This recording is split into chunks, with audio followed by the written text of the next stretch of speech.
Good morning everyone, my name is Michelle, I hope you're doing well and welcome to episode 10 of Crime Stories Sunday. So I took a break last Sunday, because it's Boxing Day here in the UK and Christmas festivities and all that. But back this week with a very, very interesting case. I haven't heard many people talk about this one, so I'm guessing that some of you listening won't have heard about this. But this is the case of a sweet old lady. She smiled and laughed. She was the life and soul of the party. She was married. She had 4 children. She had grandchildren that she spent time with. For all intents and purposes, this was just a sweet old lady. But she'd been holding a terrible thing. Actually, probably 11 terrible things inside of her for almost 30 years.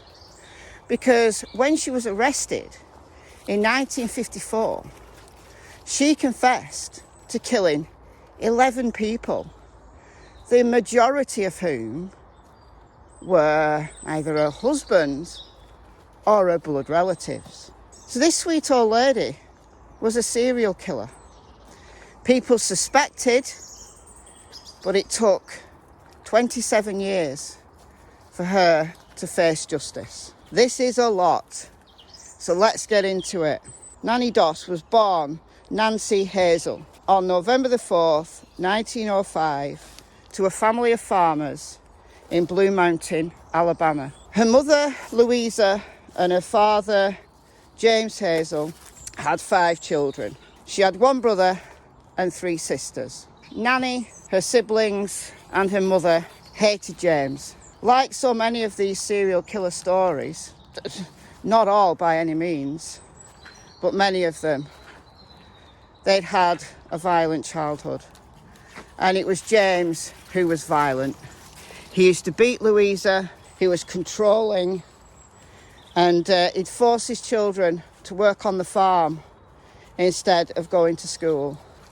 So Nannie had got very little formal education. So, that reduced the amount of opportunities that she had later on in life. At the age of 7, while the family were taking a train to visit relatives in southern Alabama, Nannie hit her head. There was a metal bar in front of the seat and the train jolted suddenly. Nannie fell forward and hit her head on this metal bar.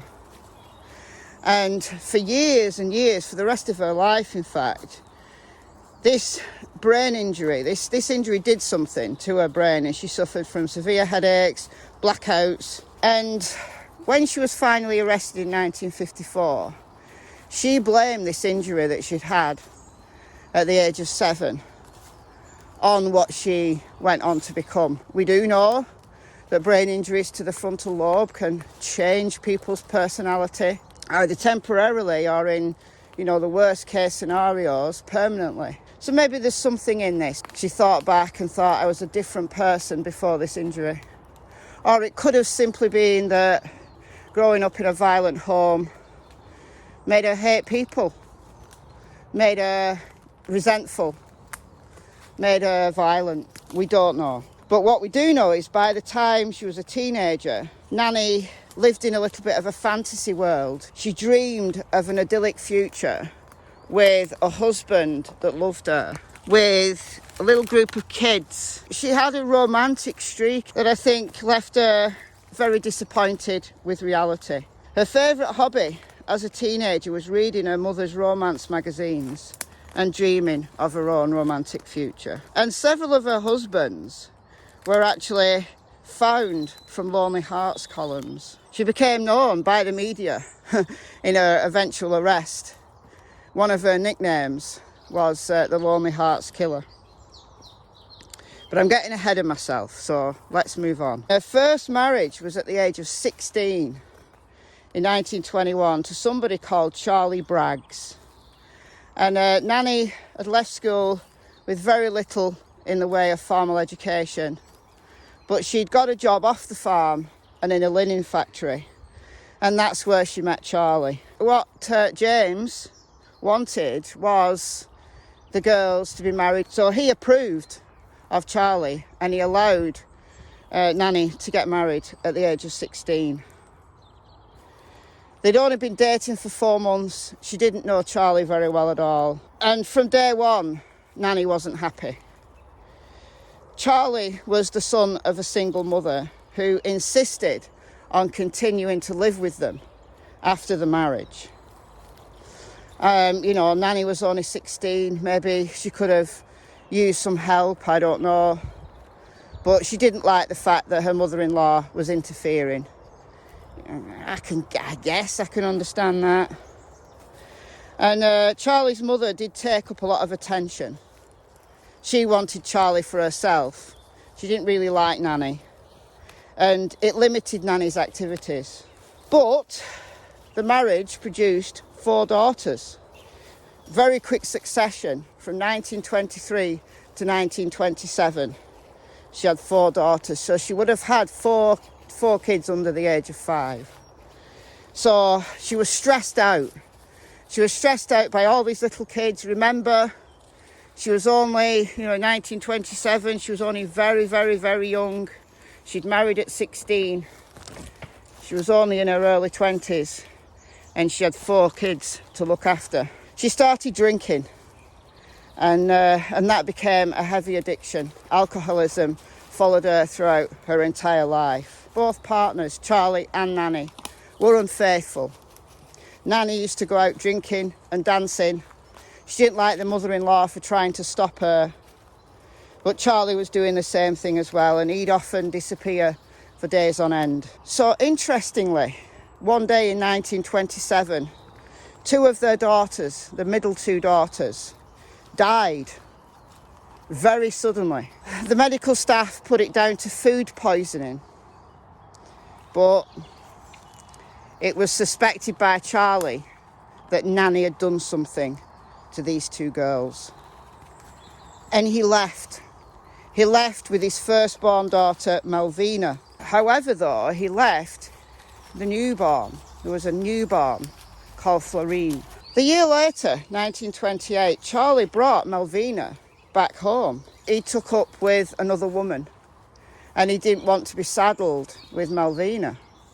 So even though he suspected Nannie of killing 2 of his daughters, he brought Malvina home, and Nannie took over her care, and they got divorced. Charlie just did one, ran away, and left Nannie with little Malvina and newborn Florine. So she's now a divorcee in her early 20s, a single mother, very little education, working in a cotton mill, still dreaming of an idyllic life.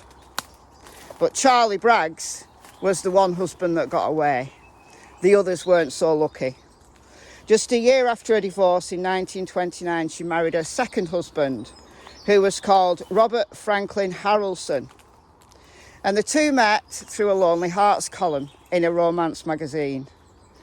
And Harrelson, when they were dating, I guess, dating via letters, he wrote her romantic letters, and he really stole her heart. He really did. She would write him romantic and racy letters back, and it's quite the little minx she was there with these racy letters.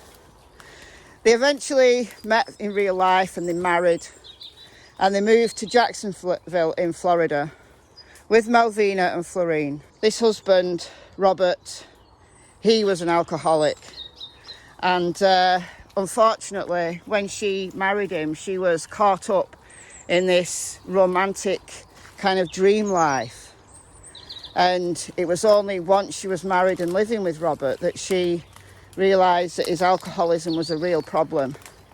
He had a criminal record, and he had violent episodes. But despite this unhappy kind of living arrangement, they did remain married for 16 years.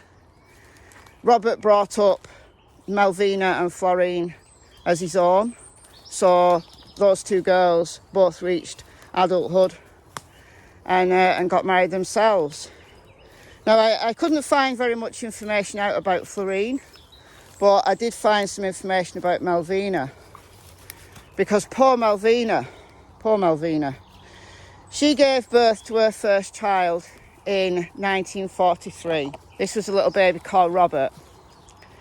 And another baby followed two years later, but died almost at birth. Malvina was exhausted by the birth. This was a really hard birth.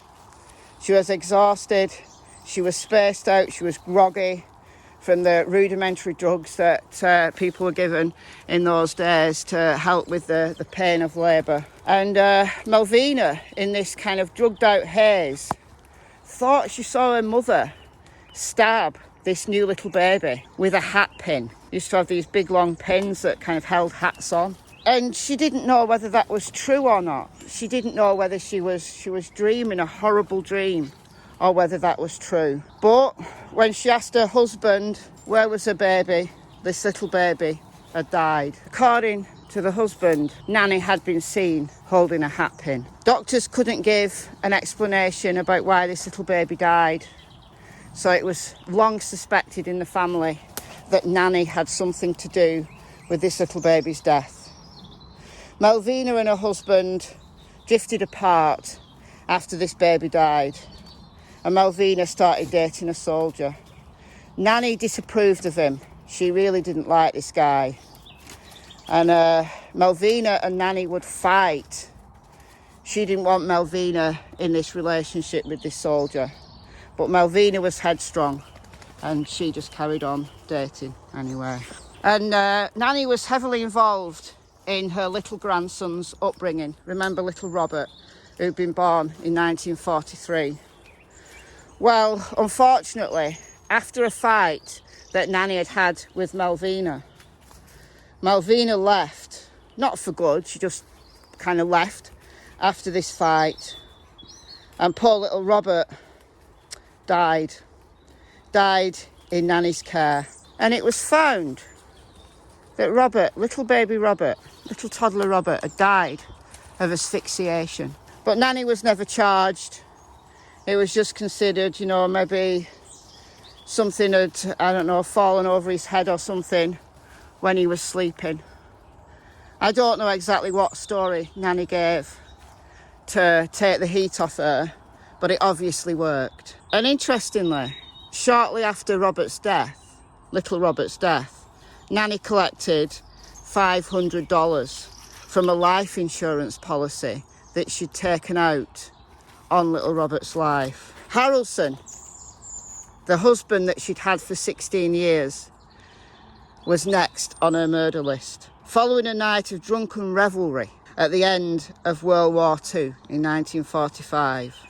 Both of them were drunk, but what Nannie did was she found a bottle of moonshine that Harrelson had been hiding, and she added a secret ingredient to this moonshine: rat poison. So slowly over the course of this revelry, Harrelson became iller and iller and iller, because he wasn't just consuming his loved moonshine, no, he was taking hefty swigs of arsenic in the form of rat poison. And he died on September the 15th, 1945. People assumed he died of food poisoning because of all this drunken revelry. They were eating and drinking. But she went on to collect another life insurance policy that she'd taken out on Harrelson. She managed to buy a plot of land and a house near Jacksonville. And then she went on the hunt for another husband. She got this land, she got this money, she was kind of set for life, she was replying to Lonely Hearts ads, and she married this guy, Arlie Lanning, only 3 days after meeting him. Unfortunately though, again, she let her romantic side overtake reality. And this guy, Arlie, was a violent alcoholic, just like Harrelson had been, and like her father had been. Like history was repeating itself again and again and again. Nannie had this idyllic, fantasy world. And when reality didn't shape up to fit this fantasy world, she deleted the people who were causing her the problem. And I think the fact that she was taking out life insurance policies, that was just an additional extra. Like, she'd got it sussed. She got it sussed, honestly. But, yeah, Lanning was an alcoholic womanizer. But so was Nannie. Not a womanizer, but she was an alcoholic. And she would just take off and disappear, right? You know, her kids were grown. So she was as free as a bird, apart from these husbands that always did her wrong. So she'd disappear sometimes for weeks or even months on end. And when she got home, though, she played the doting housewife. She used to say she was sorry and blah, blah, blah, blah, blah. But it was just a toxic relationship, right? And unfortunately, though, Arlie Lanning died of heart failure. Or did he? Because that's what the doctors thought. They thought he died of heart failure due to his alcoholism. And the townspeople all rallied round Nannie. You know, they knew Arlie, they knew his problems, and they just felt really sorry for her. But it later came to light that he was another one of her rat poison victims. So the house that they'd been living in, now remember, Nannie had her own property, but they'd been living in Arlie's house. And in his will, he'd left it to his sister. And mysteriously, shortly after, this house burned down. But the insurance policy on both Arlie and this house went to Nannie. What is she like? She's clever, right? For somebody who had no formal education, hardly ever, she got the hang of killing people that had disappointed her, people that, I don't know why she killed those little babies though. Maybe she thought they dragged down her daughter. Maybe she projected her own life on her daughters and felt that she was doing the best by killing the grandchildren. I don't know. But there was this sly financial side that she'd managed to do very well on in taking out insurance policies, people who then mysteriously die. But she was looking for yet another husband, and she joined a dating service. And this was called the Diamond Circle Club. And in the Diamond Circle Club, she met Richard Morton of Jamestown, North Carolina. They married in 1952. He didn't have a drinking problem, like Nannie and like her previous husbands and like her father before her. But he was adulterous, unfortunately. Another husband that disappointed her. But he didn't die straight away because she had other fish to fry. She had other problems in her life. Her mother, Louisa, came to live with her in January 1953 because her husband, Nannie's father, had died. And Louisa had got health problems and she needed to be looked after. She was a very old lady at this point. So Nannie took her in. She was another one that died. Shortly after this, one of Nannie's sisters also died, having last seen Nannie, having been in the company of Nannie. After the mother, who she had looked after for a time, had died, and her sister had mysteriously died, she then turned her attention to her adulterous husband. And he died in May 1953. Then she went back to the Lonely Hearts columns. She went back to the romance magazines for a final time, a final shot at romance. And she met someone called Samuel Doss. So that's where she gets the surname Doss from. And he was from Tulsa in Oklahoma. And she met him just a month after her fourth husband had died, or rather was murdered. Just a month after she met him in June 1953. And he was a minister, a Nazarene minister, who he was down on his luck. He'd lost his entire family in a tornado in Arkansas a while before. So Samuel, you know, this guy was he was unlike the other husbands, let's say.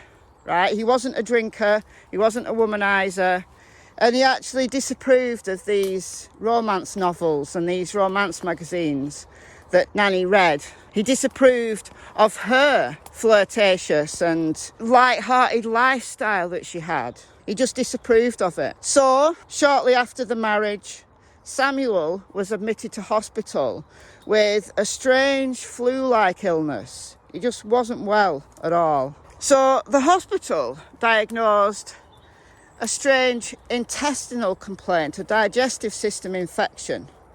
And he was treated and he was released. Just a few days later, just a week later. So he was released on October the 5th and he died on October the 12th in Nannie's care. This was October the 12th, 1954. And she'd laced his coffee with rat poison.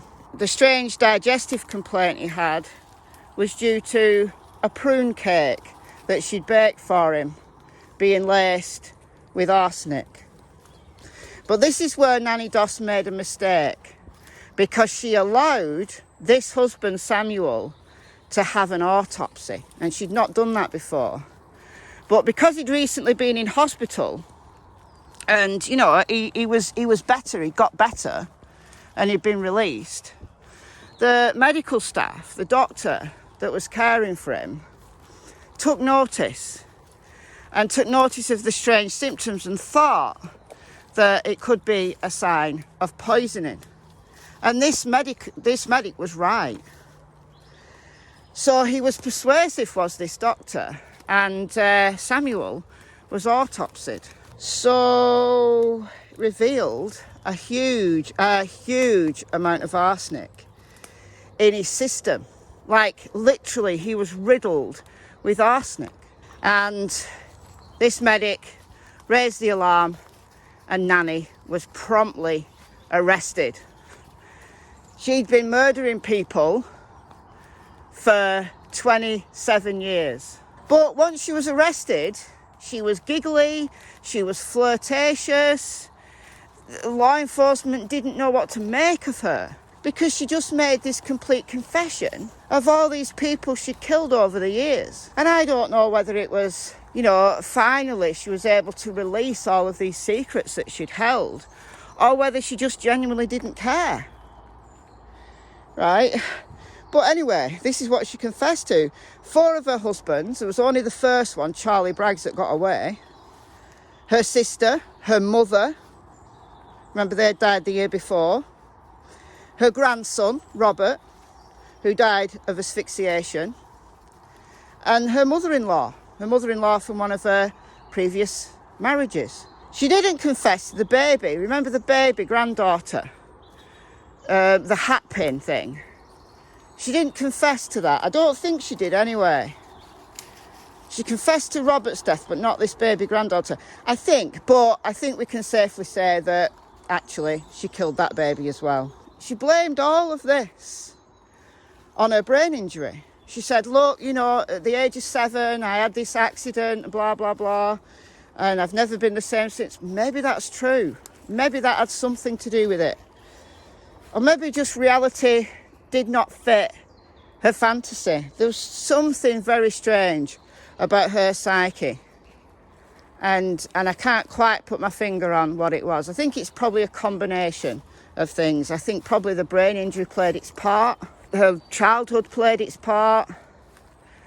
But I think the main thing was that she was seeking an idyllic life that just didn't live up to reality. And she couldn't get that in her head, that fantasy is very different than reality.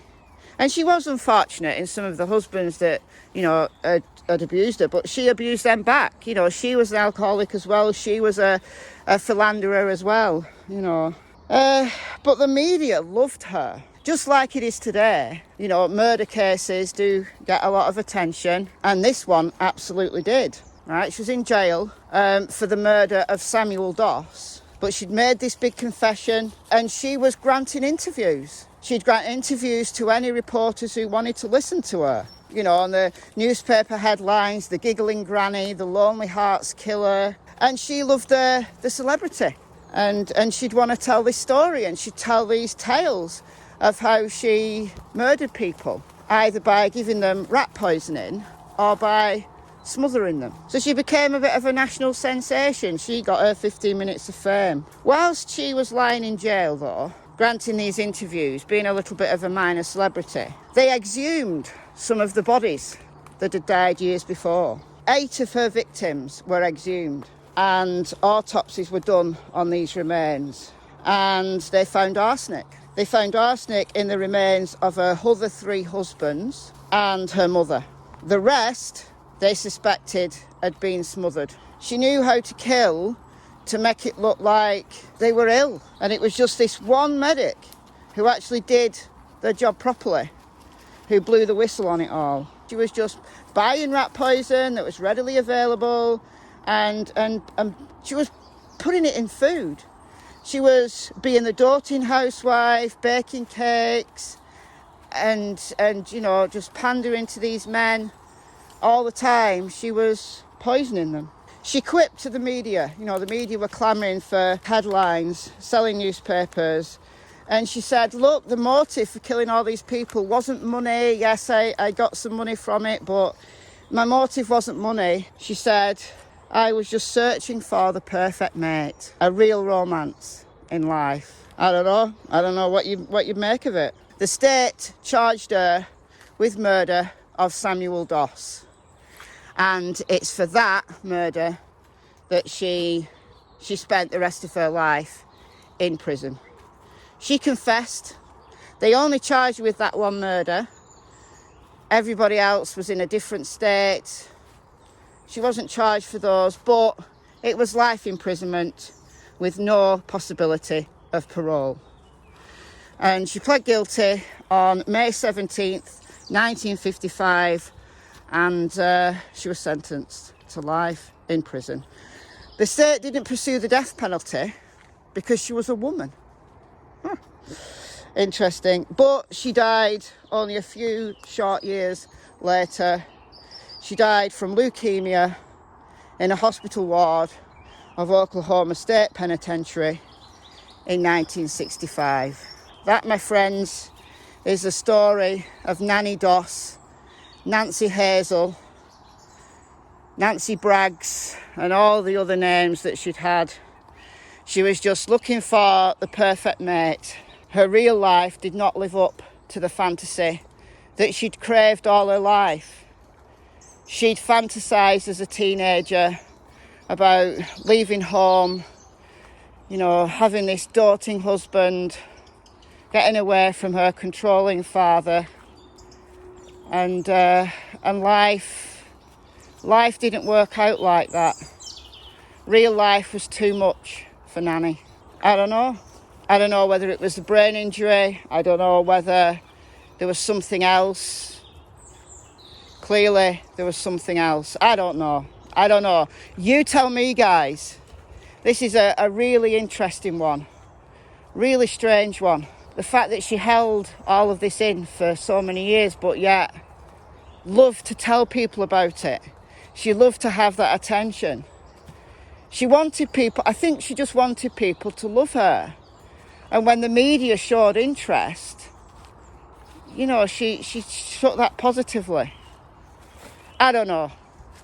But that was the life and the crimes of Nannie Doss, the Giggling Granny, the Lonely Hearts Killer.